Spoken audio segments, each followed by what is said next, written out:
다시 구원이란 무엇인가? 6장 제2부입니다. 2부 순서.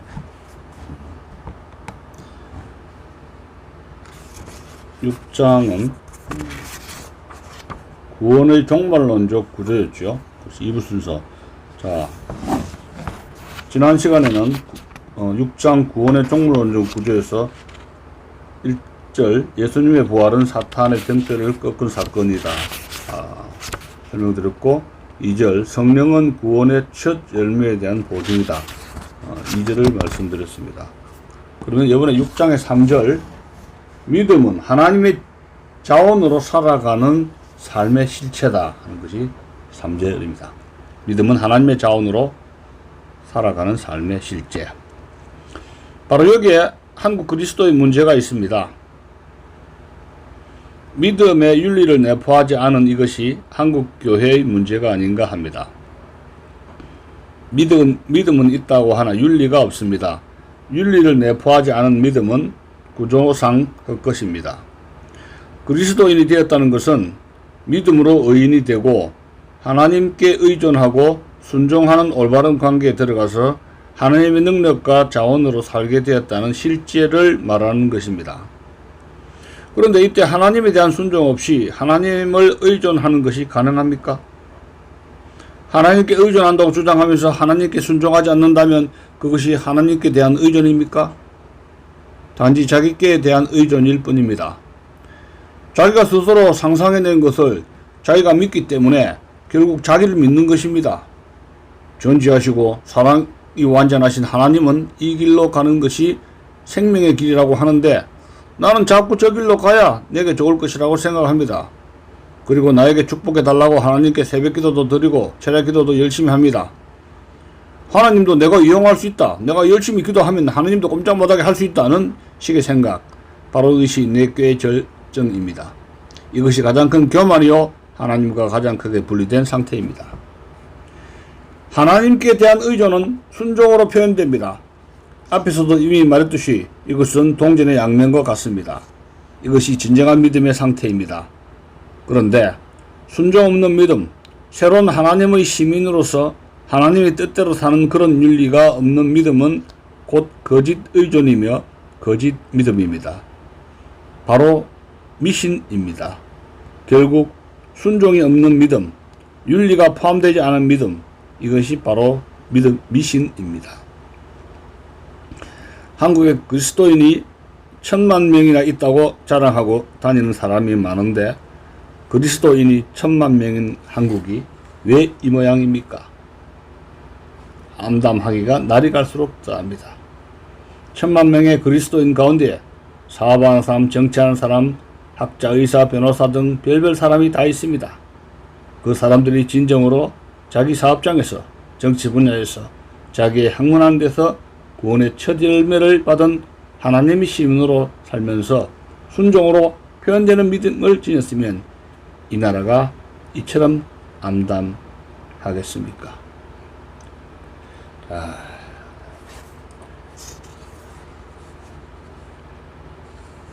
자, 제 3절 4절입니다. 고난은 믿음이 실제화되어가는 과정. 우리는 이 세상에 살지만 예수 그리스도와 함께 옛사람이 죽고 예수 그리스도와 함께 새 사람으로 부활한 사람으로 이미 하나님 나라에 속한 자로서 구원의 첫 열매를 받은 자로서 구원의 완성을 바라보며 삽니다. 그리스도와 연합해서 나의 옛 사람이 죽고 새로운 사람으로 부활한 것이 구원의 사건이라고 했습니다. 그러므로 나의 옛 사람은 예수 그리스도와 함께 십자가에서 죽었습니다. 그러나 나는 새 사람으로 그리스도와 연합하여 그리스도가 대표한 신앙 안에서 부활했습니다. 일단 일어났습니다. 어떤 이들은 그것이 원칙적으로 일어났다. 그러나 실질적으로 예수님이 다시 오실 때 완성된다고 주장하기도 했지만 요즘 이런 주장이 반박을 받고 있기도 합니다. 즉 하나님의 눈으로 보면 하나님의 결정에 의하면 우리의 옛사람은 새 사람으로 부활했다고 말해야 한다는 것입니다. 다시 말해 하나님의 관점, 곧 하늘에서 이미 일어난 사건이 땅에서 일어나는 데는 시간이 걸립니다. 땅 위에서의 실제가 되는 데는 시간이 걸린다는 뜻입니다. 그래서 구원의 첫 열매를 받은 자로서 오는 세상 곧 하나님 나라의 시민으로 살리면 이 세상에도 곧 자기 주장하려는 의지를 버리고 하나님을 의존하고 순종하며 사는 온 정성을 다해 하나님을 사랑하고 내 몸처럼 사랑하는 삶을 살아야 합니다. 그리스도인의 삶에는 고난이 필연적으로 있습니다. 왜 그렇습니까? 이 세상에 살면서 이 세상에도 곧 자기 주장하려는 의지를 따르지 않기 때문입니다. 그렇게 사는 자들이 그리스도인이기 때문에 그리스도인에게는 고난이 필연적입니다. 자기 주장 의지의 정신이 지배하는 이 세상에서 하나님께 대한 새로운 삶은 희망과 고난을 수반할 수밖에 없습니다. 이 고난은 예수 그리스도의 십자가의 믿음으로 동참한 것의 실제화입니다. 그리스도가 우리를 위해 돌아가셨음을 받아들이는 것이 믿음이라고 했습니다. 그 믿음은 내포적 대신인 예수님 안에 우리를 연합시킨다. 우리를 그와 하나 되게 한다. 우리를 내포시킨다고 했습니다. 그래서 그를 통해 또는 그 안에서 내 죄에 대한 벌을 받고 죽었다고 했습니다. 그리스도인의 고난은 믿음에서 일어난 옛 죄에 대한 벌받음, 옛 죄인의 죽음, 이 사건이 실제 생활에서 펼쳐지는 실제화되어가는 에클라이즈 과정이라고 볼 수 있습니다. 그러기에 바울은 그리스도 안에서 그리스도와 함께 죽었다고만 표현하지 않고 그리스도 안에서 죽고 부활한 우리가 오늘 그리스도와 함께 고난을 받는다고 했습니다. 다시 말해 그리스도의 삶의 고난은 자기 주장하려는 옛사람, 곧 십자가에서 그리스도와 함께 믿음으로 그리스도 안에서 죽은 옛사람이 실제로 죽어가는 과정입니다. 그리스도인의 고난은 다른 말로 하면 이 악한 세상에서 이 세상의 정신과 그 가치관에 순종하지 않고 하나님 나라의 시민으로 살기 때문에 받는 고난이라 할 수 있습니다. 옛 아담적인 내가 십자가에서 죽은 죽음이 실제 생활에서 실제화되어가는 것이 그리스도인의 고난입니다. 이것은 그리스도의 부활에 내포되어 부활한 나의 새로운 삶이 마찬가지로 실제화되어가는 과정이기도 합니다. 즉 고난은 옛 아담적인 나의 십자가에서의 믿음을 통한 죽음이 실제화되어가는 과정이면서 동시에 그리스도 안에서 그리스도와 함께 부활한 나의 새로운 자아가 날로 새로워져 가는, 날로 실제화되어가는, 날로 뚜렷해져 가는 과정이라 할 수 있습니다. 이와 같이 이 세상에 살지만 이 세상에 동조하지 않고 오는 세상 곧 하나님 나라의 시민으로 사는 삶을 제자도라고 합니다. 그래서 그리스도인의 삶에서 오는 고난을 제자도라고 부릅니다. 예수님이 가르쳐 주신 제자도가 무엇입니까? 우리가 제자들을 불러 이르시되 아무든지 나를 따라오려거든 자기를 부인하고 자기 십자가를 지고 나를 쫓을 것이라. 마가복음 8장 34절. 예수님이 우리를 대신하여 십자가를 지셨습니다. 믿음으로 그것을 나의 십자가로 받아들였습니다. 예수님의 십자가 지심에 내가 내포되었습니다. 예수님의 부활에 내가 믿음으로 내포되어서 새로운 사람으로 부활했습니다. 그 사건이 실제 생활에서 제자도의 삶으로 실제화됩니다. 5절. 제자도는 믿음의 종말론적 구조 속에 들어있다. 십자가에서 죽은 사건이 실제화된다는 것이 무슨 말입니까? 십자가를 진다는 말입니다. 날마다 자기 십자가를 진다는 것입니다. 십자가를 진다는 것은 무슨 뜻일까요? 자기를 부인한다는 것입니다. 자기를 부인한다는 것은 자기를 주장하는 옛사람은 십자가에 못 박히고 예수님을 받아들인 새 사람이 이제 예수님을 따른다는 것입니다. 곧 예수님이 걸어가신 자기 부인의 길을 가야 합니다. 이것이 제자도입니다. 이 제자도란 말이 한국에서 잘 쓰이지 않는데 이것은 믿음이 미신화된 가장 큰 증상입니다. 사도행전을 보면 그리스도인들의 첫 이름이 제자들입니다. 이 제자도는 우리의 믿음이 종말론적 구조에 들어 있습니다. 우리는 이미 구원을 받았습니다. 이 긴장 속에서 우리가 진정으로 구원받은 자로 살려면 이 세상에 대해 죽어버린 우리의 옛사람이 실제 생활에서 재확인되어야 합니다. 날마다 내가 나를 주장하려 하고 나의 이기주의로 살려고 하고 남을 윽박지르면서 살려고 할 그 순간 십자가에 못 박힌 나를 주장하려는 옛 아담적인 내가 죽어야 합니다. 십자가에 못 박혀야 합니다. 바로 그것이 예수께서 누구든지 나를 따르거든 자기를 부인하고 자기 십자가를 지고 나를 쫓을 것이다 고 하신 말씀입니다. 그랬을 때 동시에 고난의 삶은 믿음 안에서 그리스도와 연합하여 부활한 새로운 삶으로 날로 실제화되어 가는 과정이 됩니다. 우리를 그리스도의 고난에 동참하게 하고 그의 죽음에 하나되게 하는, 참여하게 하는 제자도의 삶은 역설적으로 우리가 그리스도의 영광된 형상으로 날로 변화되어 가는 과정이며, 고린도후서 3장 18절 예수님의 부활의 새 생명이 우리의 썩어져 가는 몸에 나타나져 가는 과정입니다. 고린도후서 4장 10절 이하.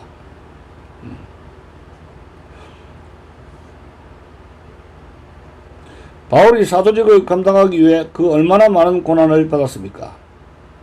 돌로 침을 맞고 매맞음을 당하고 파손이 되는 고난, 헐벗고 굶주리는 고난, 감옥에 갇히는 고난 등 말입니다. 이 고난을 사도 바울은 그 사람이 후패해져 가는 과정이라고 했습니다. 이 그 사람은 세상에 속하는 옛 아담적인 죄인을 말합니다. 이 죄인이 실제로 썩어져 가고 닳아버립니다. 이 세상의 고난을 통하여 닳아버립니다. 무엇을 마구 문지르면 닳듯이 닳습니다. 그 십자가에서 일어난 믿음을 통해 그리스도와 함께 죽은 그 구원 사건이 실제가 되는 과정입니다. 옛 사람이 점점 그리스도인의 고난을 통해 닳아져 갑니다. 그러면 반대로 속 사람이 날로 새로워집니다.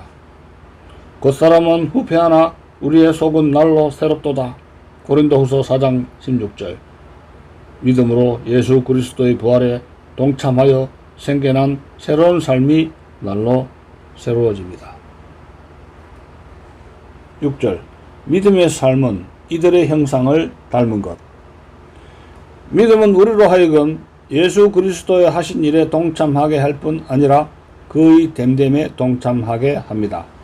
그래서 제자도의 삶은 우리가 예수님의 하나님의 아들 된 그 영광의 형상을 점점 닮아가는 과정입니다. 하나님의 영광된 형상을 되찾은 예수님의 형상을 닮은 것은 제자도를 통해 이루어집니다. 이것이 바로 그리스도인의 성화라고 할 수 있습니다. 이 그리스도인의 성화가 구원의 현재입니다. 구원의 현재는 이미 과거의 구원을 받은 우리가 믿음으로 의인이 되고 새로운 피조물이 된 우리가 현재의 의인으로서 하나님의 아들로서 하나님의 피조물로서 스스로를 재확인하는, 즉 이 세상의 가치를 따르지 않고 하나님 나라의 가치를 천명하고 고난을 받으며 십자가에 죽은 자기 주장하는 옛사람이 실제로 죽어가는 과정입니다.